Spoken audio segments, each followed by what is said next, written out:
प्रिय विद्यार्थियों, मैं मनीष कुमार सिंह आपको फिर से पुनः नमस्कार बोलता हूं। विद्यार्थियों, आज हम लोग जो कैलेंडर टॉपिक चल रहा था उसी के आगे की बात करेंगे। कल हम लोगों ने कैलेंडर के प्रैक्टिस सेशन में आपने देखा कि जो उसके थ्योरेटिकल पोर्शन थे, थ्योरी की बात किया था, उसी में कुछ और अभी क्वेश्चंस हैं, उसमें कुछ और क्वेश्चंस थ्योरी के रूप में आते हैं। आज हम लोग उस पर डिस्कस करेंगे। तो आइए हम लोग देखते हैं। सबसे पहले कैलेंडर टॉपिक चल रहा था, उसी में कंटिन्यू करेंगे, आगे बढ़ेंगे। तो कल आपने देखा कि मैंने अतिरिक्त दिन के बारे में बताया था कि अतिरिक्त दिन क्या होता है। अतिरिक्त दिन की बात किया था, एक्स्ट्रा डेज। अतिरिक्त दिन की बात किया था कि अतिरिक्त दिन होता क्या है, एक्स्ट्रा डेज। एक्स्ट्रा डेज यानी अतिरिक्त दिन क्या होता है, उसके बारे में हमने डिस्कस किया। मैंने आपको एक एग्जांपल से समझाया था। जैसे सपोज दैट, मान लीजिए कि दो लड़के हैं। एक लड़के का नाम यहाँ पर कमल है और दूसरा जो लड़का है जिसका नाम सुमित है। और आपसे ये कहा जाए कि कमल और सुमित दो लड़के हैं और कमल जो है वो 315 दिन जो है वो बड़ा है और इसका जो जन्म है वो सोमवार के दिन हुआ है। तो बताइए कि सुमित का जन्म किस दिन हुआ होगा। एक प्रश्न बन जाता है। मैं इसको एक एग्जांपल के माध्यम से आपको समझाऊंगा कि अतिरिक्त दिन होता क्या है। तो मैंने एक एग्जांपल लिया है कि दो लड़के हैं। पहले लड़के का नाम कमल है, दूसरे लड़के का नाम सुमित है। कमल जो है सुमित से 315 दिन बड़ा है और कमल का जन्म सोमवार के दिन हुआ था। और आपको ये बताना है कि सुमित का जन्म किस दिन हुआ होगा। तो विद्यार्थियों, आपने देखा कि ये जो है, अगर कमल उससे बड़ा है तो सुमित कमल से क्या होगा, छोटा होगा। और जो व्यक्ति छोटा होता है उसका जन्म बाद में होता है, आफ्टर में होता है। जैसे आपसे कोई छोटा है तो आपके बाद उसका जन्म हुआ होगा। और बाद के लिए हमेशा हम लोग प्लस करते हैं। जैसे आज के बाद कौन सा दिन होगा, आज में जोड़ देते हैं। अब हम 315 दिन नहीं जोड़ेंगे। दिन केवल और केवल 7 होते हैं और वही 7 दिन बार बार क्या होते हैं, रिपीट होते हैं। इसलिए हम इसको क्या करेंगे, 7 से डिवाइड कर देते हैं।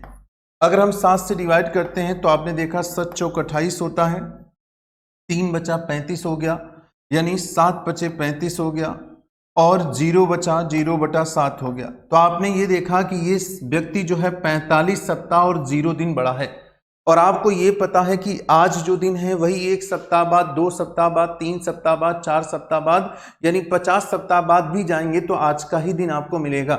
इसी प्रकार से अगर यहाँ सोमवार था तो 45 सप्ताह अगर हम बाद भी जाते तो 45 सप्ताह बाद भी सोमवार ही आएगा। इसलिए इससे मतलब नहीं है। जो यहाँ शेष बचता है, जो रिमाइंडर बचता है, उसी को हम लोग अतिरिक्त दिन कहते हैं। तो जो यहाँ शेष बचेगा उसको हम जोड़ देते हैं। और अगर सोमवार में 0 जोड़ दिया जाए तो सोमवार ही होगा। यानी ये भी कंफर्म हो गया कि जो सुमित है उसका जन्म किस दिन हुआ होगा, तो सोमवार के दिन हुआ होगा। कल हमने आपको ये बताया भी था। इसी में हम लोग आज आगे कंटिन्यू करते हैं। तो अगर हम अतिरिक्त दिन की बात करें, उसमें हम पहले पॉइंट की बात करें तो हमने अभी आपको बताया कि अतिरिक्त दिन क्या होता है। अतिरिक्त दिन, जिसको इंग्लिश में एक्स्ट्रा डेज बोलते हैं, अतिरिक्त दिन वो होता है किसी भी संख्या को 7 से भाग देते हैं। 7 से भाग देने पे जो रिमाइंडर बचता है, जो शेष बचता है, उस बची हुई संख्या को ही हम लोग अतिरिक्त दिन कहते हैं। आइए हम अगले पॉइंट की बात करें। अगर हम एक साधारण वर्ष में, अगर एक साधारण वर्ष में अतिरिक्त दिनों की संख्या निकालें, अगर साधारण वर्ष में अतिरिक्त दिनों की संख्या बात करें, एक साधारण वर्ष में अतिरिक्त दिनों की संख्या, अतिरिक्त दिनों की संख्या अगर निकालें, एक साधारण वर्ष में अतिरिक्त दिनों की अगर हम संख्या निकालते हैं तो आपको पता है कि एक साधारण वर्ष में 365 दिन होते हैं। और इसको हम 7 से डिवाइड कर लेते हैं। 7 से डिवाइड करेंगे तो 7 बचे 35 होता है, 1 बचा 15 हुआ, 7 दूना 14 हुआ, 1/7 बचा। तो आपने देखा कि यहाँ पर एक दिन बच रहा है और ये जो एक दिन बचता है यही अतिरिक्त दिन कहलाता है। यानी आपने देखा कि एक साधारण वर्ष में जो अतिरिक्त दिनों की संख्या होती है वो कितना होता है, तो 1 होता है। इसी प्रकार अगर एक लीप वर्ष की बात किया जाए, अगर एक लीप वर्ष की बात किया जाए तो आपको पता है कि एक लीप वर्ष में अगर अतिरिक्त दिनों की संख्या बात करें, एक लीप वर्ष में अगर अतिरिक्त दिनों की संख्या बात करें, अतिरिक्त दिनों की संख्या, तो आपने देखा कि एक लीप वर्ष में 366 दिन होते हैं, 366 366 दिन होते हैं। 7 से भाग देते हैं, 7 पचे 35 होगा, 7 दूना 14 हुआ, 2/7 बचा। तो आपने ये देखा कि यहाँ बचने वाली जो संख्या है वो 2 दिन होती है, इसलिए अतिरिक्त दिनों की संख्या 2 हो जाएगी। अब एग्जाम में इससे प्रश्न भी कई बार पूछा गया है। देखिए, इसको बताने के पीछे रीजन है कि एग्जाम में इससे क्वेश्चन बनते हैं। कैसे क्वेश्चन बनते हैं वो अभी हम आपको यहाँ पर बताते हैं। तो सबसे पहले आपने ये देखा कि अगर साधारण वर्ष की बात करें तो साधारण वर्ष में दिनों की संख्या 1 दिन होती है, अतिरिक्त दिनों की संख्या। और अगर हम लीप वर्ष की बात करते हैं विद्यार्थियों, तो लीप वर्ष में जो अतिरिक्त दिनों की संख्या होती है वो कितनी होती है? 2 दिन होती है। अब जैसे एग्जाम में प्रश्न इससे कैसे पूछेगा, सपोज दैट एक एग्जाम्पल ले लेते हैं। मान लीजिए क्वेश्चन ये कहा जाए कि 1 जनवरी, सपोज दैट 1 जनवरी 2001 को सोमवार था। 1 जनवरी 2001 को सोमवार था, तो 1 जनवरी 2002 को निकालना है कि कौन सा दिन होगा। आपने देखा कि यहाँ 1 जनवरी 2001 दिन सोमवार दिया है और 1 जनवरी 2002 का दिन आपसे पूछा जा रहा है। तो हमें ये देखना है कि यहाँ भी 1 जनवरी है और यहाँ भी 1 जनवरी है, यानी दोनों का जो डेट है वो सेम है। अगर अंतर देखा जाए तो यहाँ पर 2001 है और यहाँ पर 2002 है, यानी 1 साल का अंतर है। दोनों के बीच में 1 साल का अंतर है। अब हमें ये देखना है कि वो साधारण है कि लीप वर्ष है। तो यहाँ से यहाँ तक देखा जाए तो 365 दिन का अंतर है विद्यार्थियों, 365 दिन का अंतर है, अर्थात एक साधारण वर्ष का अंतर है। और अभी आपने देखा कि साधारण वर्ष में अतिरिक्त दिनों की संख्या 1 होता है, इसलिए हम इसमें 1 जोड़ देते हैं। और अगर सोमवार में 1 जोड़ देते हैं तो जो आंसर आएगा वो आंसर क्या आएगा? मंगलवार आ जाएगा। तो इसे समझिएगा। आपने देखा, मैंने इसको एक एग्जाम्पल के माध्यम से समझाया है। मैंने आपसे ये कहा कि 1 जनवरी 2001 दिन सोमवार दिया है और 1 जनवरी 2002 का दिन आपसे पूछा जा रहा है। तो यहाँ पर जो डेट था वो सेम था, केवल ईयर यानी वर्ष में अंतर था। तो जब वर्ष में अंतर था तो आपने ये देखा, क्या देखा कि यहाँ से लेकर यहाँ तक 1 वर्ष का अंतर है। और अगर देखा जाए तो ये साधारण वर्ष यानी 365 दिन का अंतर है, इसलिए हमने इसमें 1 जोड़ दिया। और अगर सोमवार में 1 जोड़ा, और 1 ही क्यों जोड़ा जा रहा है? क्योंकि आपको पता है कि साधारण वर्ष में अतिरिक्त दिनों की संख्या कितनी होती है? 1 होती, इसलिए 1 जोड़ा गया। लेकिन अगर यही प्रश्न ये दे दिया जाता कि इस तरीके से क्वेश्चन बन जाता, अगर एक प्रश्न ये हमारा दे देता कि 1 जनवरी और 2004 को अगर यहाँ बोला जाता कि सोमवार है, 1 जनवरी 2004 को सोमवार है, और 1 जनवरी और अगर 2005 का पूछ लिया जाता तो आप क्या बताते? अब 1 जनवरी 2004 दिन सोमवार दिया है और 1 जनवरी 2005 का पूछा जा रहा है, तो आप यहां भी देख रहे हैं कि डेट दोनों सेम है। अगर अंतर देखा जाए तो यहाँ 2004 है और यहाँ 2005 है, यानी आप देख पा रहे हैं कि 1 वर्ष का अंतर यहां भी है। लेकिन आप ये भी देख रहे हैं कि ये एक लीप वर्ष है, क्योंकि ये 4 से कट जाएगा, यानी इन दोनों में देखा जाए तो 366 दिन का अंतर हो रहा है। और जब 366 दिन का अंतर हो रहा है, अर्थात इसमें अतिरिक्त दिनों की संख्या कितनी होगी? तो आपने देखा 2 होती है। और सोमवार में अगर 2 दिन जोड़ दिया जाए तो सोमवार में 2 दिन जोड़ने से जो आंसर आएगा वो आंसर बुधवार होगा। तो यानी आपने क्या देखा? आपने देखा कि अगर साधारण वर्ष का अंतर होता है तो 1 बढ़ाया जाता है क्योंकि 1 अतिरिक्त दिन होता है। और अगर लीप का अंतर होता है तो देख रहे हैं कि 2 होता है, इसलिए हम यहाँ पर 2 दिन बढ़ा देते हैं। तो यानी ये आपको ध्यान से रखना है, दिमाग में सेट करके रखना है कि साधारण वर्ष में अतिरिक्त दिनों की संख्या 1 होती है और लीप वर्ष में अतिरिक्त दिनों की संख्या 2 होती है। आइए इसके आगे बढ़ते हैं। नेक्स्ट हम बात करें तो तीसरा पॉइंट, अगर हमें 100 वर्षों में अतिरिक्त दिन निकालना है, अगर हमें 100 वर्षों में अतिरिक्त दिन निकालना हो, 100 वर्षों में अतिरिक्त दिनों की संख्या, अगर 100 वर्षों में अतिरिक्त दिनों की संख्या निकालनी है, ठीक है, 100 ईयर, 100 वर्षों में अतिरिक्त दिनों की संख्या हमें निकालनी है। तो देखिए 100 क्यों कह रहे हैं, क्योंकि ये भी आपको पता होना चाहिए कि जो कैलेंडर बनाया गया है वो केवल और केवल 400 साल के बनाए गए हैं, यानी 400 ईयर, यानी केवल और केवल 400 साल के कैलेंडर बनाए गए हैं। और वही 400 साल का जो कैलेंडर है वो बार बार रिपीट होता रहता है। जिस तरीके से दिन केवल 7 हैं और वही 7 दिन बार बार रिपीट होते हैं, उसी प्रकार से प्यारे बच्चों जो कैलेंडर है वो केवल और केवल 400 साल के बनाए गए हैं और वही 400 साल का कैलेंडर भी बार बार रिपीट होता है। अभी हम आपको बताएंगे कैसे रिपीट होता है। तो आप देख रहे हैं कि 100 वर्षों में कैसे अतिरिक्त दिन निकाला जाता है। तो आइए सबसे पहले देखिए, हम इसमें अलग अलग साधारण वर्ष और लीप वर्ष निकालेंगे। क्यों निकालेंगे? क्योंकि अभी आपने पहले देखा कि एक साधारण वर्ष में अतिरिक्त दिनों की संख्या 1 होती है, परंतु एक लीप वर्ष में अतिरिक्त दिनों की संख्या 2 होती है। तो सबसे पहला काम है कि इन 100 वर्षों में साधारण और लीप वर्ष निकालना। जितने साधारण वर्ष होंगे उसमें 1 से गुणा करना पड़ेगा और जितने लीप वर्ष होंगे उसमें प्यारे बच्चों 2 से गुणा करना होगा। इसलिए हम सबसे पहले यहाँ पर 100 वर्षों में अतिरिक्त दिन निकालें, साधारण वर्ष और लीप वर्ष निकालेंगे। तो आइए सबसे पहले देखा जाए, हम इस 100 को यहाँ पर 4 से डिवाइड कर दें।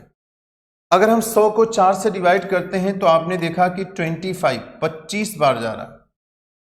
जितनी बार जाता है उतने लीप वर्ष होने चाहिए, परंतु ऐसा नहीं होता है। क्यों नहीं होता है? इसके पीछे देखा जाए रीजन क्या है। अगर हम 1 से लेकर 99 देखें तो ये एक वर्ष के रूप में था, लेकिन 99 के आगे जो 100 आया वो वर्ष नहीं है, वो एक शताब्दी वर्ष है। वो वर्ष नहीं था, वो क्या था? एक शताब्दी वर्ष है। और मैंने इसके पहले के वीडियो में बच्चों ने बताया था कि किसी भी वर्ष को लीप वर्ष निकालने के लिए हम लोग 4 से भाग देते हैं और किसी भी शताब्दी वर्ष में लीप वर्ष निकालने के लिए हम 400 से भाग देते हैं। हमने आपको बताया अभी, अगर वर्ष होता है तो लीप वर्ष निकालने के लिए हम 4 से भाग देते हैं और अगर शताब्दी वर्ष होता है तो हम उसे 400 से भाग देते हैं। तो 1 से लेकर 99 तक देखा जाए तो टोटल 99 वर्ष हुए और इस 99 को अगर हम 4 से भाग दें तो आपने देखा कि 4 दूना 8, 1 हुआ 19 हो गया, 4 चौक 16 यानी 24 बार गया। लेकिन अगर हम इस 100 को 400 से डिवाइड कर देते हैं बच्चों तो आपने ये देखा कि 00 से 00 कट गया, लेकिन 1 4 से नहीं कटेगा, इसलिए ये लीप वर्ष नहीं होगा। ये लीप वर्ष नहीं होगा। तो लेकिन हमने 100 को जब 4 से भाग दिया था तो 25 बार जा रहा था, परंतु आपने देखा कि जो 100 है, जो 100 है, वो एक सेंचुरी ईयर है, एक शताब्दी वर्ष है और शताब्दी वर्ष लीप वर्ष तभी होता है जब 400 से कटता है। और आपने देखा कि 100 जो है वो 400 से नहीं कट रहा है और नहीं कटने का मतलब ये होता है प्यारे बच्चों कि ये साधारण वर्ष होगा, लीप वर्ष नहीं होगा। तो 1 से लेकर अगर 100 के बीच में देखा जाए तो केवल और केवल 24 आए, यानी यही 1 यहाँ पर माइनस हो जाता है। और अगर 25 में से 1 निकल गया तो हमारे जो 24 हैं वो क्या हो जाएंगे? तो आपने ये देखा कि 24 जो हैं वो लीप वर्ष हो जाएंगे। आपने ये देखा कि 100 साल में 24 जो हैं वो लीप वर्ष हो गए। और अगर हम 100 में 24 को निकाल दें, अगर 100 में हम 24 को निकाल देते हैं तो 76 बचे और ये 76 क्या हो गए? साधारण वर्ष हो गए। आपने ये देखा, क्या देखा? आपने ये देखा कि 100 साल में 24 आपने यहां पर देखा कि 24, 24 जो हैं वो लीप वर्ष हो गए। और अगर 100 में हम 24 को निकाल देते हैं तो आपने देखा कि 76 साधारण वर्ष हो गए। और एक लीप वर्ष की अगर बात किया जाए तो एक लीप वर्ष में अतिरिक्त दिनों की संख्या 2 होती है, इसलिए एक में 2 होती है। तो अगर 24 लीप वर्ष हो गए तो 24 दुना 48 हो गए। और एक साधारण वर्ष में अतिरिक्त दिनों की संख्या 1 होती है। अभी इसके पहले के वीडियो में आपने देखा, आप देख रहे हैं कि साधारण वर्ष में अतिरिक्त दिनों की संख्या 1 थी और लीप वर्ष में अतिरिक्त दिनों की संख्या 2 थी। इसीलिए साधारण वर्ष हुआ, आपने देखा कि साधारण वर्ष था तो 1 से गुणा किया और लीप वर्ष था तो 2 से गुणा किया। अब हम 24 में 2 से गुणा करते हैं तो 48 हो गए और 76 एकन्नम 76 हो गए, दोनों को जोड़ देते हैं। 8 6 14 हुआ, 7 4 11, 1 12 हुआ, 124 आया। चूंकि आप अतिरिक्त दिन निकाल रहे हो, आप 7 से भाग दोगे, 7 से भाग दिया जाए तो 7 एकन्नम 7 हुआ। अब यहाँ पर 5 बचा तो 54 हो गया, 7 49, 5/7। यानी आपने देखा कि यहाँ पर जो रिमाइंडर जो शेष बचा है वो 5 बचा है। इसलिए आपको ये ध्यान देना होगा कि 100 वर्षों में जो अतिरिक्त दिन होता है वो कितना होता है, तो 5 होता है। फिर से एक बार मैं रिकैप कर रहा हूँ, ध्यान से देखिए, समझिए। मैं डायरेक्ट भी आपको लिखा सकता था, बता सकता था कि देखिए मैंने अभी आपको बताया कि कैलेंडर सिर्फ और सिर्फ 400 साल के बनाए गए हैं। जिस तरीके से दिन 7 हैं, सोमवार से लेकर रविवार तक ये फिक्स हैं, वही दिन बार बार रिपीट होते हैं। इसी प्रकार जो हमारा कैलेंडर है वो भी केवल और केवल 400 ईयर यानी 400 साल के बनाए गए हैं और वही 400 साल का कैलेंडर बार बार रिपीट हो रहा है। तो हमें 100, 200, 300, 400 का अतिरिक्त दिन ज्ञात होना चाहिए। ये बहुत इंपॉर्टेंट है क्योंकि इसी से बहुत सारे अभी क्वेश्चंस बनेंगे। तो आपने ये देखा कि मैं डायरेक्ट कह सकता था कि 100 वर्षों का अतिरिक्त दिन 5 होता है, परंतु हमने आपको समझाया कि ये 5 आया कहाँ से। हमें सबसे पहले ये निकालना है कि 100 साल में कितने साधारण वर्ष हैं, कितने लीप वर्ष हैं। तो हमने 100 को 4 से भाग दिया, 25 बार गया। लेकिन आप देख रहे हैं कि 1 से लेकर 99 तक वो एक वर्ष था। 99 के आगे जो 100 आया वो वर्ष नहीं, शताब्दी वर्ष था। और वर्ष को लीप वर्ष निकालने के लिए 4 से डिवाइड करते हैं, और अगर शताब्दी वर्ष होता है तो लीप वर्ष निकालने के लिए 400 से भाग देते हैं। अब जब आपने 99 को 4 से भाग दिया तो 24 बार गया, और 100 को जब 400 से काटा तो नहीं कटा। अब नहीं कटने का मतलब ये साधारण होगा, ना कि लीप वर्ष होगा। तो 1 से लेकर अगर 100 के बीच में देखा जाए तो केवल और केवल 24 ही लीप वर्ष आए, जबकि यहाँ 25 आ रहा था। इसलिए आ रहा था क्योंकि 100 को भी 4 से काटा गया था, तो ये 100 नहीं कटा, इसलिए एक निकल गया, और 25 में से एक निकल गया तो 24 हमारे जो हो गए वो लीप वर्ष हो गए। अब 24 लीप वर्ष हो गए तो 100 में 24 माइनस कर दिया तो 76 साधारण वर्ष हो गए। अब एक लीप वर्ष में अतिरिक्त दिनों की संख्या 2 होती है, तो इसलिए 24 में 48 हो गए। एक साधारण वर्ष में अतिरिक्त दिनों संख्या 1 होती है, 76 में 76 एकन्नम 76 हो गए। दोनों को जोड़ा तो 124 आया, और हम चूंकि अतिरिक्त दिन निकाल रहे हैं 7 से भाग देते हैं, तो रिमाइंडर यानी शेष जो बचा वो 5 बचा। इसलिए 100 वर्षों का जो अतिरिक्त दिन आया वो कितना आया, तो 5 आ गया। आगे बढ़ते हैं।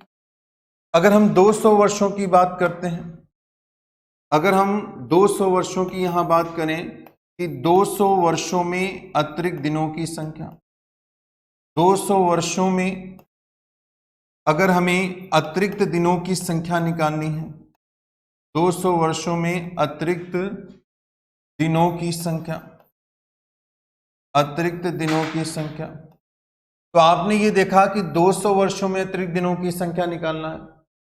तो सबसे पहले 200 वर्षों में अतिरिक्त दिनों की संख्या निकालने के लिए हमें यहाँ पर, जैसे हमने आपको बताया था कि साधारण और लीप निकालना होगा, तो आइए देखा जाए। 200 को सबसे पहले 4 से डिवाइड कर लेते हैं। अगर हम यहाँ काट देते हैं तो आपने देखा 4 पंजे 20 हुआ, और यहाँ 50 बार गया।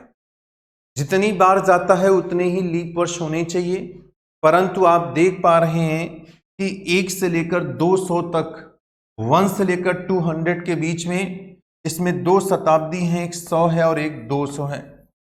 अगर इन दोनों को 100 है और 200 है, अगर इन दोनों को देखा जाए तो इन दोनों को हमें 400 से डिवाइड करना पड़ेगा, और ना ही 100 कटेगा ना ही 200 कटेगा, यानी यहां से ये दोनों माइनस हो गए, और अगर 50 में 2 माइनस हो गए तो 48 जो है वो हमारे लीप वर्ष हो गए।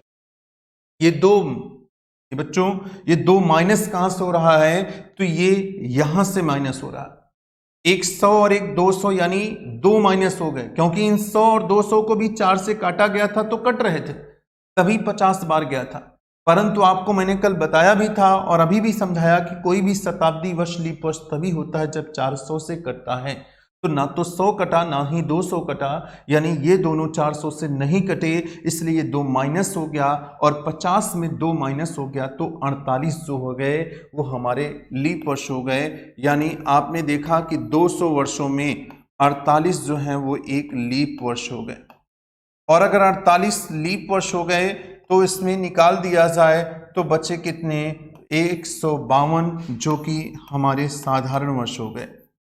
तो आपने ये देखा कि 200 वर्षों में देखा जाए तो 200 वर्षों में 48 लीप वर्ष हो गए और 152 साधारण वर्ष हो गया।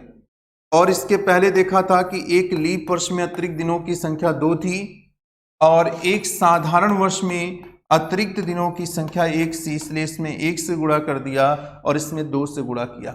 48 में 2 से गुणा कर देते हैं तो 48 दूना कितने होते हैं, 96 प्लस 152 हो गया, और दोनों को जोड़ देते हैं तो आप देख रहे हैं कि 248 हो जाएगा। अब हम इसको 7 से भाग देकर अतिरिक्त दिन निकाल लेते हैं। आपने इन दोनों को जोड़ा तो 6 2 8 9 5 14, 1 1 2 हो गया, 248 हो गया। 7 से भाग दिया जाए, अगर हम 7 से भाग देते हैं तो आपने देखा 7 त्रिक 21, अब यहाँ 3 बचा, आगे जुड़ गया 38 हो गया, तो 7 बचे 35 होगा, और 38 में से 35 गया 3 बचा, तो आपने देखा कि यहाँ बचने वाली जो संख्या थी 3 थी, इसलिए यहाँ अतिरिक्त दिनों की जो संख्या होगी वो कितनी हो जाएगी, 3 हो जाएगी। तो 100 में आपने देखा प्यारे बच्चों कि 100 में अतिरिक्त दिनों की संख्या कितनी थी, 5 थी, और 200 में अतिरिक्त दिनों की संख्या 3 है। मैं बार बार कह रहा हूं कि मैं डायरेक्ट भी लिखा सकता हूं, लेकिन आपके दिमाग में ये आएगा कि ये 3 कहां से आया, 5 कहां से आया, तमाम सारी क्वेरी आपके दिमाग में चलती रहेगी। इसलिए हम आपको यहाँ पर सारा डिटेल के रूप में डिटेल्स पूरा आपको दिखा दे रहे हैं कि किस तरीके से यहाँ पर आ रहा है, ठीक है। नहीं, बुक में आप देखोगे कि बुक में डायरेक्ट लिखा है कि 100 वर्षों का अतिरिक्त दिन 5 होता है, 200 का 3 होता है, 300 का 1 होता है और 400 का 0 होता है, परंतु कैसे होता है ये आपको वहां नहीं समझाया गया है, तो वहां पर हम आपको समझा दे रहे हैं, ठीक है। इसके आगे नेक्स्ट अगर हम देखें, अगर हम 300 वर्षों का निकालें, इसी प्रकार हम 300 वर्षों का भी अतिरिक्त दिन निकाल सकते हैं। और अगर हमें 300 वर्षों का अतिरिक्त दिन निकालना हो, 300 वर्षों का अगर हमें अतिरिक्त दिन निकालना हो तो हम क्या करेंगे, सबसे पहले देखा जाए तो 300 वर्षों का अतिरिक्त दिन निकालने के लिए वही जो अभी तक करते आए, पहले 300 को हम 4 से भाग देते हैं। अगर हम 4 से भाग देते हैं, 7 चौक 28 हुआ, 4 पंजे 20 हो गया, 75 बार गया। परंतु आप देख रहे हैं कि 1 से लेकर 300 तक अगर हम बात करें तो यहाँ पर 3 शताब्दी हुए, एक 100 है, एक 200 है और एक 300 है, और इन तीनों को हमें 400 से डिवाइड करना पड़ेगा। अगर हम 400 से डिवाइड करते हैं, ना तो 100 कटेगा, ना ही 200 कटेगा, ना ही 300 कटेगा, तो 1 2 3 यहां से माइनस हो गए, और अगर 75 में 3 निकल गए तो आपने देखा कि 72 बचे, 72 बचा, और यहाँ 300 वर्षों में 72 जो हो गए वो हमारे लीप वर्ष के रूप में हो गए। यहाँ 72 जो है वो लीप वर्ष के रूप में हो गया। और इसके बाद देखा जाए तो अगर 72 निकाल दिया जाए तो यहाँ पर आप देख रहे हैं कि 228 बचा, और 228 जो हो गया वो एक साधारण वर्ष के रूप में हो गया। तो 228 एक साधारण वर्ष हो गया। अब हमने अभी देखा एक लीप वर्ष में अतिरिक्त दिनों की संख्या 2 होती है, तो इसमें 2 से गुणा करेंगे, और एक साधारण वर्ष में अतिरिक्त दिनों की संख्या 1 होती है, तो इसमें 1 से गुणा करेंगे। अगर हम यहां कर देते हैं तो 144 हुआ और 228 हो जाएगा।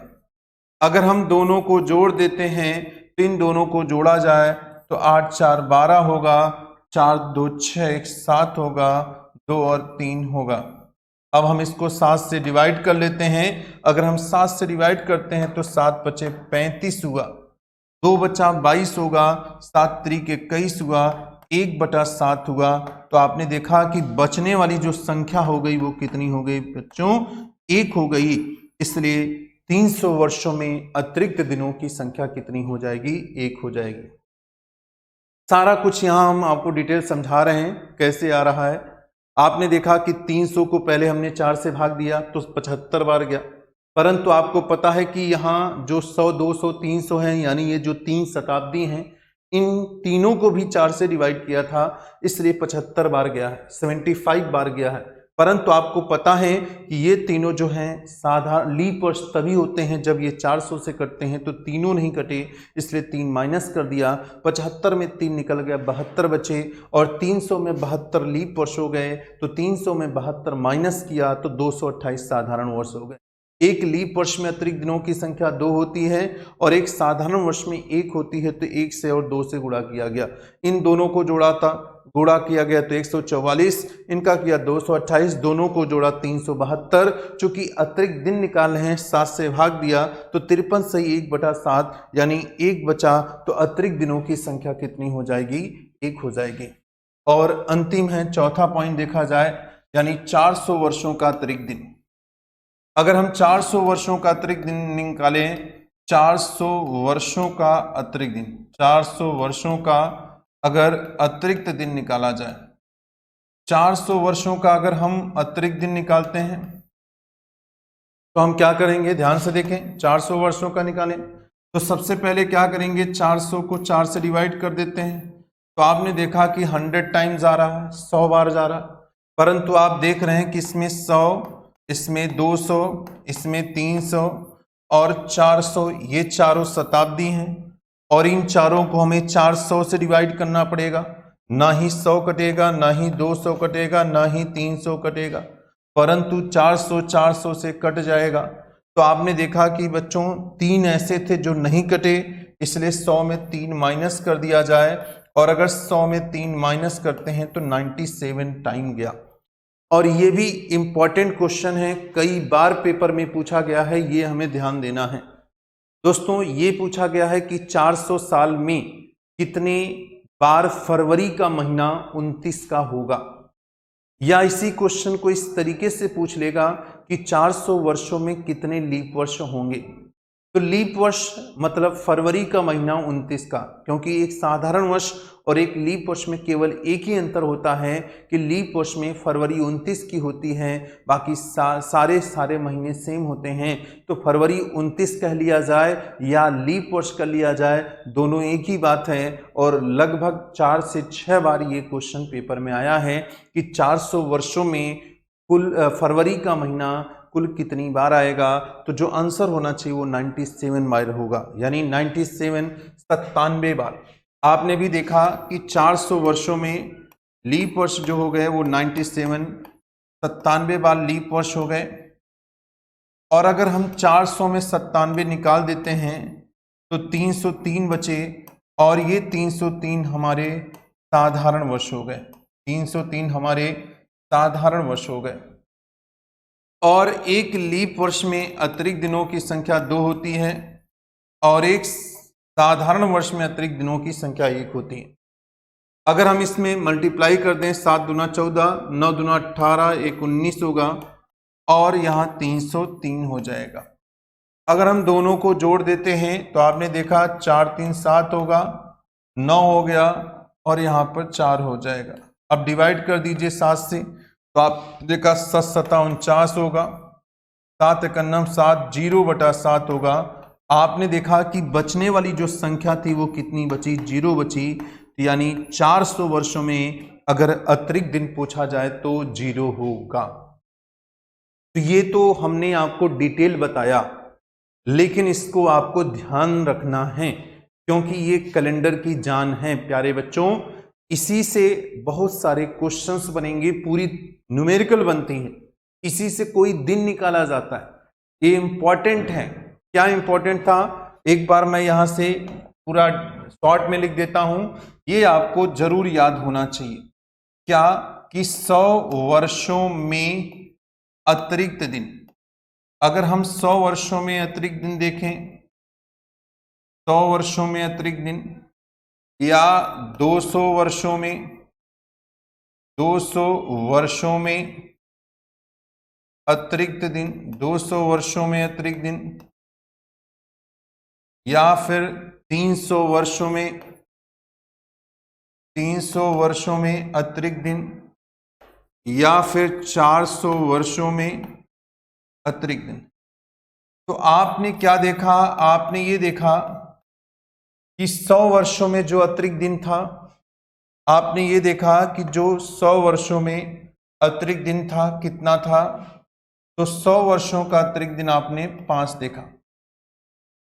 200 की बात कर लिया जाए तो 200 का आपने 3 देखा।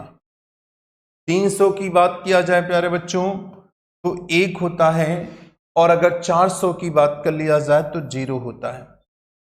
तो ये आपको जरूर से जरूर याद होना चाहिए, ये इंपॉर्टेंट है, और ये इंपॉर्टेंट है, ये आपको याद होना चाहिए। जो हमने अभी तक आपको पढ़ाया सिर्फ ये 4 पॉइंट्स पढ़ाए, मैंने आपको निकाल के दिखाया कि कैसे आए, क्योंकि ये हम स्टार्टिंग में ही लिख सकते थे, लेकिन ये हमेशा आपको कंफ्यूजन बना होता कि कैसे सर ने 5 लिखा है। इसलिए हमने सारा डिटेल में कैसे 5 आया, कैसे 3 आया, कैसे 1 आया, कैसे 0 आया, ये सारा हमने आपको बोर्ड पे मेंशन कर दिया। और मैं बार बार ये कह रहा हूं कि ये कैलेंडर की जान है, ये इंपॉर्टेंट है, ये आपको जरूर से जरूर याद होना चाहिए। क्या कि 100 वर्षों का अतिरिक्त दिन कितना होता है 5, 200 का 3, 300 का 1 और 400 का कितना होता है प्यारे बच्चों 0 होता है। और इसके बाद ये भी आपको कि 400 वर्षों के बाद कैलेंडर की पुनरावृत्ति होना स्टार्ट हो जाता है, रिपीटेशन ऑफ एनी कैलेंडर। यहीं से कैलेंडर की रिपीटेशन यानी रिपीट होना स्टार्ट हो जाता है। 400 वर्षों के बाद कैलेंडर की क्या होती है, पुनरावृत्ति होती। कैसे होती है आपके दिमाग में चल रहा होगा, तो आइए देखते हैं कैसे होती है 400 का। जैसे सपोज दैट अगर हम 500 वर्षों का अतिरिक्त दिन निकालना चाहें, अगर हम आपसे पूछें कि 500 वर्षों का अतिरिक्त दिन बताइए, तो 500 वर्षों का अतिरिक्त दिन कैसे निकलेगा भाई, 400 लिख दिया जाए प्लस कितना लिख दिया जाए 100। भाई 500 में 400 प्लस कितना 100। अगर हम आपसे ये पूछना चाहें क्या हम इस 500 को 300 प्लस 200 नहीं लिख सकते, तो बिल्कुल नहीं लिख सकते। ये हमेशा ध्यान दीजिएगा कि आप सोचिए कि 300 प्लस 200 बराबर 500 तो हो गया, नहीं लिख सकते। क्यों नहीं लिख सकते, क्योंकि कैलेंडर जब भी रिपीट होगा प्यारे बच्चों 400 के बाद ही होगा। इसलिए हमेशा जब भी पहली बार लिखा जाएगा तो यहां 400 के मल्टीपल में ही लिखा जाएगा। तो आपने देखा कि 400 की वैल्यू 0 होती है, ये सबसे बड़ा प्रॉफिट मिल जाएगा कि हमें 400 का मान 0 मिल जाएगा। अभी आपने देखा कि 400 का मान कितना होता था, 0 हो जाता है, इसलिए 0 मिल गया। और 100 की बात करें तो 100 का जो मान होता है 5 होता है, इसलिए 0 प्लस 5 कितना हो गया 5 हो गया। तो 500 वर्षों का जो अतिरिक्त दिन है वो 5 आ गया। इसी प्रकार से अगर 600 वर्षों का निकालना चाहें, अगर हमें 600 वर्षों का अतिरिक्त दिन निकालना चाहें तो इस 600 को क्या लिख सकते हैं 400 प्लस क्या लिख सकते हैं 200 लिख सकते हैं। प्यारे बच्चों, क्या हम इसको 300 प्लस 300 लिख सकते हैं कि नहीं लिख सकते हैं? तो बिल्कुल नहीं लिख सकते हैं, क्योंकि मैंने आपको पहले ही बताया कि कैलेंडर जब भी रिपीट होगा तो 400 के बाद ही रिपीट होगा, और 400 की वैल्यू कितनी हो गई? 0 हो गई। और 200 का मान कितना हो गया भाई? 3 हो गया। तो 0 प्लस 3 बराबर कितना हो गया? 3 हो गया। इसी प्रकार से देखिए, इसी प्रकार से 1000 वर्षों का अगर हम लोग अतिरिक्त दिन निकालना चाहें तो 1000 वर्षों का जो अतिरिक्त दिन निकालते हैं बच्चों, ऐसे निकाला जाता है कि 400 को हम लोग 2 बार लिख लेते हैं। 400 प्लस 400 800 हो गया, और आपने देखा कि यहाँ पर 200 बचा, और 200 वर्षों का अगर अतिरिक्त दिन निकालना चाहें तो 200 वर्षों का अतिरिक्त दिन हो गया। तो आपने ये देखा कि अगर 1000 की बात किया जाए तो 400 को 2 बार लिखा। और 400 को क्यों लिखा जा रहा है? क्योंकि आप जानते हैं कि कैलेंडर सिर्फ और सिर्फ 400 साल के बनाए गए हैं, और उसी के बाद पुनरावृत्ति होनी है। तो यानी 400 को 2 बार लिखा। 800 की वैल्यू आपने देखा कि 0 हो गया। अब बचा यहाँ 200, और 200 का 3 होता है। इस प्रकार अगर देखा जाए तो 1000 वर्षों का जो अतिरिक्त दिन हो जाएगा, कितना हो जाएगा? 3 हो जाएगा। इसी प्रकार से अगर हमें 1900 वर्षों का अतिरिक्त दिन निकालना हो, अगर 1900 वर्षों का हमें एक्स्ट्रा डेज निकालना है, अतिरिक्त दिन निकालना है, तो कैसे निकालते हैं? तो सबसे पहले हम लोग क्या करेंगे? हम 400 को यहाँ पर क्या करेंगे? 4 टाइम लिख देंगे। अगर 400 को 4 टाइम लिखते हैं तो 1600 हो गए, 1600 हो गए, और आपने ये देखा कि यहाँ पर 300 अभी भी बचे हुए हैं। यानी आप ये जान रहे हो कि 400 को 4 बार लिखना है। 1600 हो गया, और 400 की वैल्यू 0 होती है। 0 में किसी भी संख्या से मल्टीप्लाई करेंगे 0 होगा। अब आपने देखा कि 300 बचा, और 300 का अतिरिक्त दिन कितना होता है? 1 होता है। तो इस प्रकार से 1900 का अतिरिक्त दिन 1 हो गया। तो प्यारे बच्चों, ये ध्यान देना है आपको कि सिर्फ और सिर्फ जो कैलेंडर है वो केवल और केवल 400 साल के बनाए गए हैं। 100 वर्षों का अतिरिक्त दिन 5 था, 200 का 3 था, 300 का 1 था, 400 का 0 था, और इसी के बाद कैलेंडर की पुनरावृत्ति हो रही थी। और किस प्रकार से पुनरावृत्ति हुई, किस प्रकार से रिपीटेशन हुआ, वो हमने आपको यहाँ पर डिस्कस किया। हमने आपसे कहा कि 500 को 400 प्लस 100 लिख देते हैं, 500 को 400 प्लस 100 लिख देते हैं।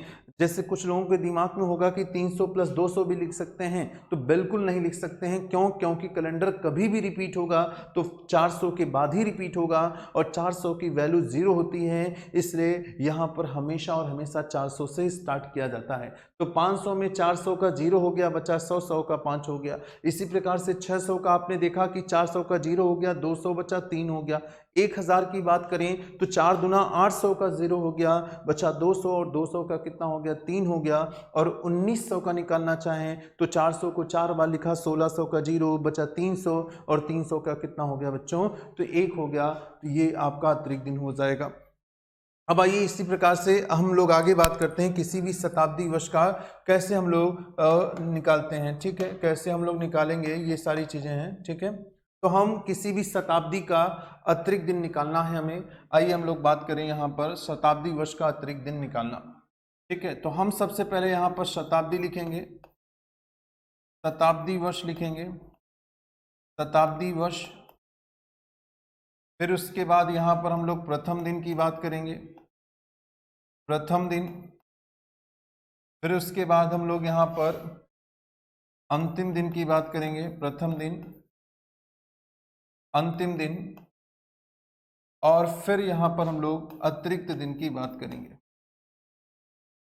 अतिरिक्त दिन की बात करेंगे। तो यानी आपने देखा कि century, year, first day and last day and तो सबसे पहले यहाँ शताब्दी वर्ष लिखा है, फिर उसके बाद प्रथम दिन लिखा है, फिर अंतिम दिन लिखा है, फिर अतिरिक्त दिन लिखा है।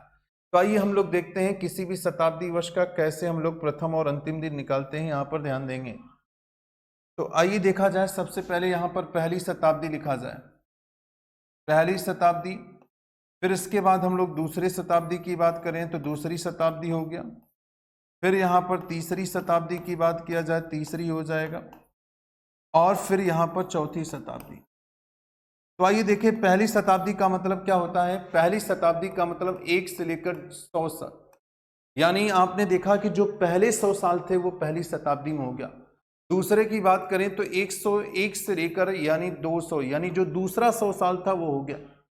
तीसरे शताब्दी की बात करें तो 201 से लेकर 300 तक, यानी जो तीसरा 100 साल था वो हो गया। और चौथी शताब्दी की बात करें तो 301 से लेकर 400 तक, यानी आपने देखा कि प्यारे बच्चों 100, 200, 300, 400 ही लिखा हुआ है। इसी प्रकार से अब अगर हम बात करें तो आपने देखा कि किस पहली शताब्दी का जो अतिरिक्त दिन आ रहा था वो 5 आया था, दूसरे शताब्दी का जो अतिरिक्त दिन आया था वो 3 आया, तीसरे शताब्दी का जो अतिरिक्त दिन आया वो 1 आया, और चौथी शताब्दी का जो अतिरिक्त दिन आया है, चौथी शताब्दी का अतिरिक्त दिन आया है वो आया है 0। अभी हमने इसके पहले आपको डिस्कस करके बताया भी कैसे, ये इंपॉर्टेंट है, ये बार बार मैं बात कर रहा हूं, ये हमेशा आपको रिमाइंड होना चाहिए, याद होना चाहिए। 100 वर्षों का अतिरिक्त दिन 5 होता है, 200 का 3 होता है, 300 का 1 होता है और 400 का 0 होता है। अब आइए अतिरिक्त दिन की बात कर लें कि अतिरिक्त दिन होता क्या है। तो अतिरिक्त दिन निकालने के लिए अभी आपने देखा था कि मैंने आपसे बताया था कि अगर अतिरिक्त दिन निकालना है तो आपको 7 से भाग देना है, क्योंकि 7 ही दिन है जो बार बार रिपीट हो रहे हैं। तो जब हम 7 से डिवाइड करेंगे किसी भी संख्या में, तो 7 से डिवाइड करने पे आप देखेंगे कि 7 संख्याएं होंगी, या तो 1 बचेगा, या तो 2 आएगा, या फिर 3 होगा, या फिर 4 बचेगा, या फिर 5 होगा, या फिर 6 होगा, और 7 को 7 से भाग देंगे तो 0 बचेगा। जब किसी भी संख्या में अगर 7 से भाग दिया जाए तो इन्हीं सातों संख्याओं में से कोई ना कोई एक संख्या आपको मिलेगी, और आप देख रहे हैं कि अगर 1 बचता है तो 1 का मतलब यहाँ पर सोमवार से है, अगर 2 बचा तो दूसरा जो दिन होता है बच्चों वो होता है मंगलवार, यानी ट्यूसडे होगा। अगर हम तीसरे दिन की बात करते हैं तो जो तीसरा दिन है, तीसरा दिन जो है वो हमारा बुधवार हो जाएगा, वेडनेसडे की बात करेंगे। चौथा जो दिन है, अगर हम चौथे दिन की बात करें तो जो चौथा दिन है वो गुरुवार होगा, और अगर पांचवें दिन की बात करें तो जो पांचवा दिन है वो फ्राइडे यानी शुक्रवार होगा। छठवें की बात करते हैं तो छठवां दिन जो होता है सैटरडे होता है, शनिवार, और 0 की बात करें तो 0 का मतलब होता है रविवार। तो आपने देखा कि ये जो 7 संख्याएं हैं ये सातों दिन को निर्धारित करती हैं, और इसी से दिन का निर्धारण किया गया है। कैसे किया जाता है वो आइए हम देखें। तो आपने देखा, मैंने अभी आपसे बताया था कि एक्स्ट्रा डेज यानी अतिरिक्त दिन निकालने के लिए हम किसी भी संख्या में 7 से भाग देते हैं, और जब 7 से भाग देते हैं तो इन्हीं सातों संख्याओं में से एक संख्या आपके सामने आती है। 0 आने का मतलब रविवार, 1 आने का मतलब सोमवार, 2 का मतलब मंगलवार, बुधवार, गुरुवार, शुक्रवार और शनिवार। अब आइए देखते हैं इन्हीं से हम कैसे भरते हैं। अब हम किसी भी शताब्दी का कैसे प्रथम और अंतिम दिन निकालते हैं, आइए इसके बारे में देखा जाए। तो अगर हम बात करें कि अभी हम आपको नोट करके नीचे मेंशन करेंगे, बताएंगे भी कि किसी भी शताब्दी का जो अतिरिक्त दिन होता है, किसी भी शताब्दी का जो अतिरिक्त दिन होता है वो हमेशा अंतिम दिन का निर्धारण करता है। यानी ये हमेशा ध्यान दीजिएगा कि पहली शताब्दी का अतिरिक्त दिन 5 आया, और पांचवा जो दिन होता है वो होता है फ्राइडे, यानी जो इसका अंतिम दिन होगा वो शुक्रवार होगा। आपने देखा कि पांचवा जो दिन था, पांचवा दिन शुक्रवार हो रहा है, इसलिए 5 का मतलब यहां पर शुक्रवार हो जाएगा। फिर दूसरी शताब्दी का देखा जाए तो दूसरी शताब्दी का आपने देखा 3 है, और तीसरा जो दिन था वो दिन था बुधवार, तो यहां पर बुधवार हो गया। और हम बात करें तीसरे का, तो तीसरे में आपने देखा कि 1 आया, और 1 आने का मतलब सोमवार हो जाएगा। फिर इसके बाद आप देख रहे हैं कि 0 आया, और 0 आने का मतलब यहाँ पर रविवार हो जाएगा। तो आपने ये देखा कि 5 का मतलब शुक्रवार, 3 का मतलब बुधवार, 1 का मतलब सोमवार, 0 का मतलब रविवार। और आपको ये भी पता है कि कैलेंडर सिर्फ 400 साल के बनाए गए हैं, तो यही चारों दिन बार बार आपको मिलेंगे, और ये चारों दिन ये बार बार मिलेंगे, तो आपके दिमाग में भी ये होना चाहिए कि 3 दिन, जैसे अगर देखा जाए तो 3 दिन का मतलब एक मंगलवार का दिन है, एक गुरुवार का दिन है, और एक शनिवार का दिन है। यानी ये 3 दिन ऐसे होते हैं जो कभी भी किसी भी शताब्दी के अंतिम दिन नहीं हो पाएंगे। यानी कभी भी मंगलवार नहीं हो सकता, कभी गुरुवार नहीं हो सकता, कभी शनिवार नहीं हो सकता, क्योंकि कभी 2 4 6 नहीं आ सकता। जब भी आएगा तो 5 3 1 0, 5 3 1 0। तो यानी ये हमेशा ध्यान देना है कि मंगल, गुरु और शनिवार यानी 3 दिन ऐसे होते हैं जो कभी भी किसी भी शताब्दी के अंतिम दिन नहीं हो सकते। अब आइए हम प्रथम दिन की बात करें बच्चों। जैसे मान लीजिए सपोज दैट, एक एग्जांपल की बात करें, अगर आपसे प्रश्न पूछता है कि 1500 वर्षों का अंतिम दिन क्या था, यानी 15th सेंचुरी का लास्ट डे क्या था, ये फाइंड आउट करना है। तो सबसे पहले हमें अतिरिक्त दिन निकालना है। हम क्या करेंगे कि 1500 को किस तरीके से लिखेंगे, 1500 को हमें 400 के मल्टीपल में लिखना है, तो 400 को 3 बार लिखेंगे। 400 को 3 बार लिखा तो 1200 आया, 1200 की वैल्यू 0 हो गई, बचा कितना, 3 बचा, और 3 मतलब 300 बचा, और 300 का अतिरिक्त दिन कितना होता है बच्चों, 1 होता है, और 1 का जो मतलब होता है क्या होता है, सोमवार, इसलिए 15वीं शताब्दी का जो अंतिम दिन था वो क्या था, सोमवार था। तो किसी भी शताब्दी का अगर आप अतिरिक्त दिन निकाल लेते हैं तो अंतिम दिन आपका निकल जाएगा। बाकी अभी हम एग्जाम्पल से आपको और समझा देते हैं। अब आइए, ये अंतिम दिन है, मतलब अगर अतिरिक्त दिन निकल गया तो क्या निकाल लेंगे, अंतिम दिन निकाल लेंगे। जैसे मैंने समझाया भी, एक एग्जाम्पल और लेकर समझा सकते हैं। जैसे मान लीजिए सपोज दैट आपसे ये कह दिया जाए कि 1800 वर्षों का अंतिम दिन, 1800 वर्षों का अतिरिक्त अंतिम दिन पूछ लिया आपको, अंतिम दिन लास्ट डे पूछ ले, अंतिम दिन नहीं पूछ लिया जाए, तो सबसे पहला क्या है कि हम 1800 को अतिरिक्त दिन निकालेंगे। 1800 को हम क्या लिख सकते हैं कि 400 को 4 बार लिख दिया, फिर कितना बचा बच्चों, तो आपने देखा कि 200 बचा, इसकी वैल्यू कितना हो गया 0, 200 की वैल्यू कितनी होती 3, और अतिरिक्त दिन कितना आया 3, और आपको पता है कि जो तीसरा दिन होता है वो कौन सा होता है, बुधवार। इसी तरीके से किसी भी शताब्दी का आप अंतिम दिन निकाल सकते हैं। 1800 का पूछेगा तो 400, 1600 का 0 बचा, 200, 200 का मान 3, तीसरा दिन क्या होता है, बुधवार हो जाएगा। आइए इसके बाद देखा जाए, अगर हम बात करें, ये तो रहा अंतिम दिन की, अगर हम प्रथम दिन निकालना चाहें तो कैसे किसी भी शताब्दी का प्रथम दिन निकाला जाता है, आइए उसके बारे में डिस्कस किया जाए। तो सबसे पहले ये जानिए कि जैसे मान लीजिए कि आज आपको पता है कि आज का जो दिन है वो सोमवार है, तो कल जो आने वाला कल होगा वो कौन सा दिन होगा, तो मंगलवार होगा। क्यों मंगलवार है, क्योंकि आज सोमवार था तो कल एक दिन बढ़ जाएगा, मंगलवार होगा। लेकिन अगर आज शनिवार होता तो कल क्या होता, रविवार होता। और अगर आज किसी भी शताब्दी का या किसी भी वर्ष का अगर आज अंतिम दिन होता, अर्थात 31 दिसंबर होता, तो कल 1 जनवरी होगा, और 1 जनवरी का मतलब जो आने वाला वर्ष होगा उसका क्या होगा, प्रथम दिन होगा। तो ये हमेशा ध्यान दीजिएगा कि प्रथम दिन हमेशा उसी के बाद का निकाला जाता है। जैसे पहले को छोड़ देते हैं बच्चों, दूसरे शुरू करते हैं। अगर आपको दूसरी शताब्दी का प्रथम दिन निकालना है तो दूसरी शताब्दी का प्रथम दिन निकालने का मतलब आप पहली शताब्दी के अंतिम दिन में जाइए। अगर यहां मान लीजिए 31 दिसंबर है, शुक्रवार है, तो जो अगला 1 जनवरी होगा, 1 जनवरी होगा, अगला जो 1 जनवरी होगा, 1 जनवरी का मतलब इसमें एक दिन बढ़ जाएगा, और अगर शुक्रवार में एक दिन बढ़ गया तो आंसर शनिवार होगा। यानी आपने देखा, क्या देखा कि पहली शताब्दी का अंतिम दिन शुक्रवार था, तो जो दूसरी शताब्दी होगा उसका पहला दिन शनिवार हो जाएगा।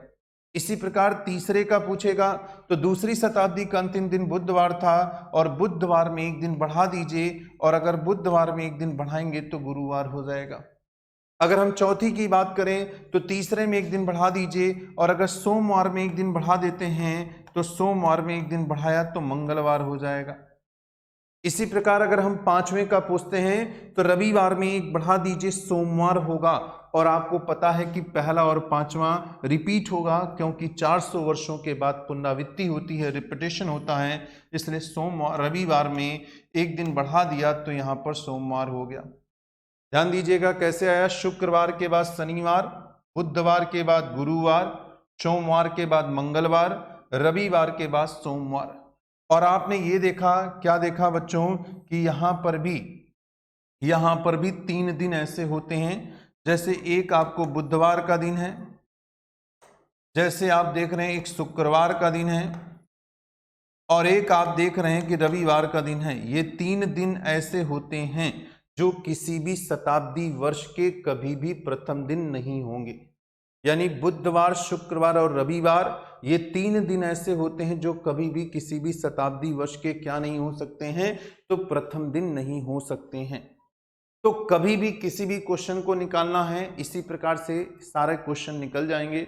जैसे 1-2 एग्जाम्पल हम बात करें तो सबसे पहले देखिए, किसी भी शताब्दी का अगर अंतिम दिन निकालना है तो अतिरिक्त दिन निकाल लीजिए। अतिरिक्त दिन ही अंतिम दिन होता है, आप देख ही रहे हैं। 100 का 5, 5 का मतलब शुक्रवार, 200 का 3, तीसरा दिन बुधवार, 300 का एक का मतलब सोमवार, चौथे का 00 का मतलब रविवार। और चूंकि यही 400 बार बार आएंगे तो कभी भी ये 3 दिन नहीं होंगे, तो यानी ये 3 दिन ऐसे होते हैं जो कभी भी किसी भी शताब्दी के अंतिम दिन नहीं हो सकते। अब आइए प्रथम दिन की बात करें, तो प्रथम दिन हमने ये बताया था कि जैसे आज 31 दिसंबर है तो वर्ष का अंतिम दिन होगा, कल 1 जनवरी होगा, तो जो वर्ष आने वाला वर्ष होगा उसका पहला दिन होगा। और आज अगर दोस्तों सोमवार है तो कल मंगलवार होगा।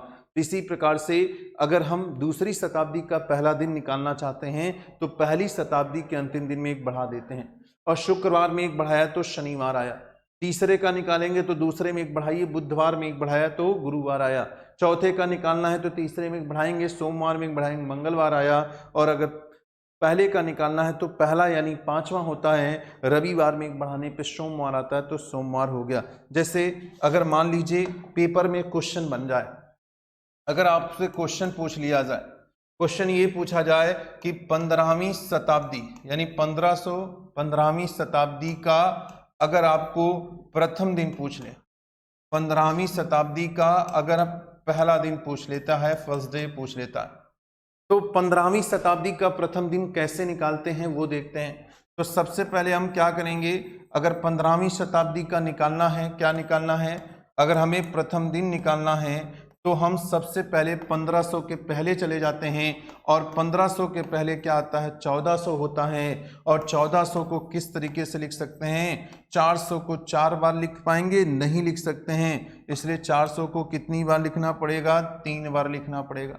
4 तिहाई 1200 हो गया, बचा कितना, 200। और आपको पता है कि 1200 की वैल्यू कितनी हो गई, 0, और 200 की वैल्यू कितनी होती, 3। और तीसरा जो दिन होता है वो कौन सा दिन होता है, बुधवार होता है। तीसरा जो दिन होता है वो बुधवार होता है। फिर से समझिए, 15वीं शताब्दी का पहला दिन पूछा जा रहा था, तो 1500 के पहले आता है 1400, 14वीं शताब्दी, उसका अंतिम दिन निकालिए। 1400 का मतलब 400 को 3 बार लिखा, 1200 का 0 बचा, 200, 200 का 3, तीसरा दिन कौन सा होता है, बुधवार। अब आपको बुधवार में एक दिन क्या करना है, जोड़ देना है। और अगर बुधवार में एक दिन बढ़ा देते हैं तो जो आंसर निकल कर आया वो आंसर क्या होगा, गुरुवार होगा। ठीक है, इसी तरीके से किसी भी शताब्दी का आप प्रथम और अंतिम दिन अच्छे तरीके से निकाल सकते हैं। ठीक है, तो आज इतना ही, फिर कल आगे होगा।